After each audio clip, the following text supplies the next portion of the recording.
Life Over Coffee. Conversations for Transformation. Hello everyone, Rick Thomas here with Life Over Coffee. Thank you so much for joining me. I'm working through my devotional, my book, Living Boldly. You can find it in our coffee shop. The street address is lifeovercoffee.com. But I want to put these in video and audio for you so that you can listen, you can read, watch, or listen. But I trust that you will get the book and you'll go through this with a friend. I think that would be fantastic. And so it's 31 devotionals that's really designed for those who are between the ages of 10, 12 to 25 or so. And I've titled day 5 kind of whimsically, Wait Until You Get a Boss. One of life's great lessons is learning to respond well when you don't get what you want. That is a challenge for, let's say, about 100 out of 100 people. I'm still working on that, and I am old as the hills. Now, coincidentally, if you think that not getting what you want is just something that kids deal with, think again. Life is full of unmet expectations, and how you respond to those expectations will shape your ability to handle the challenges ahead.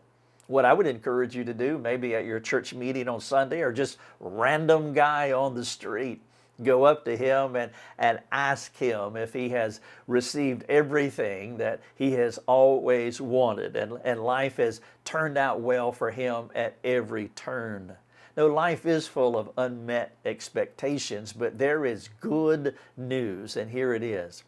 Learning to respond humbly to disappointment is a key to living well in God's world. Let me share James 1:12 with you. James said, "Blessed is the man who remains steadfast under trial." Isn't that good?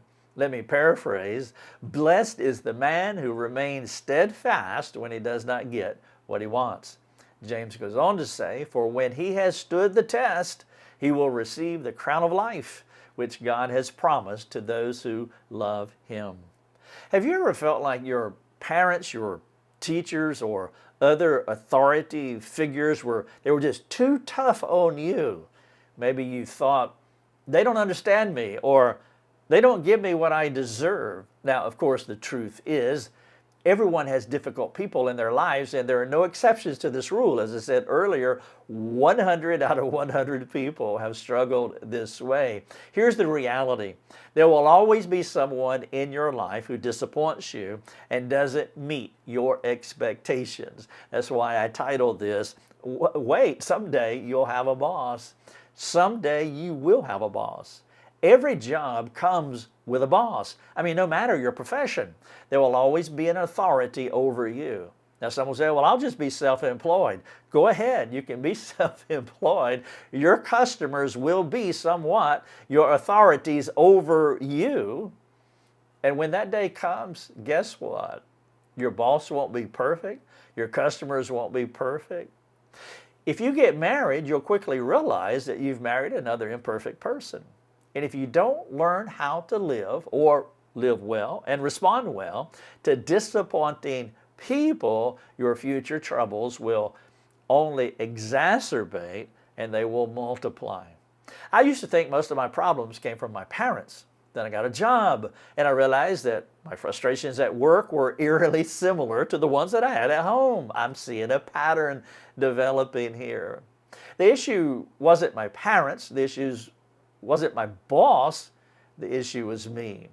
Now, thankfully, God stepped into my life and gave me another perspective. When I was born again as a 25-year-old kid, He helped me to see that I had been living a victim mentality.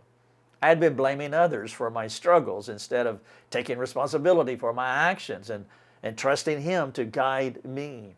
If you think your parents are hard, you think your parents are difficult, maybe your parents have just been abysmal failures. Again, I'm not justifying anything that has happened that is truly, legitimately wrong to you, would not justify that. I'm not saying that that is okay. But if your first reaction is sinful anger or frustration toward them, well, then brace yourself. Life will be hard for you until you address the real problem, the primary problem, the initial problem, which will be your heart. Your parents, your boss, or anyone else aren't your biggest issue or barrier to a successful life. You are. I am my biggest hindrance to being successful, whatever that may be. But there is hope. The sooner you apply the gospel truths to your life, the better you will be. Instead of blaming others, ask God to reorient your thinking and to help you respond to disappointment with humility. Now, Jesus modeled this for us. Though he was treated unfairly, he entrusted himself to God. And his example shows us how to rise above frustration and trust God's plan, even when we have that pain in the rear end boss. Examine your heart first, addressing the log in your eye. If we keep blaming those around us for all the problems that are in our lives, well, then that's going to set a pattern that will only lead to ongoing complexity, internal frustration, and ultimately we will not be able to succeed. This is day 5. I titled it, Wait Until You Get a Boss. It's from my book, Living Boldly. You can find it in our store, lifeovercoffee.com. Thanks for joining us. Learn more and get access to other resources at lifeovercoffee.com.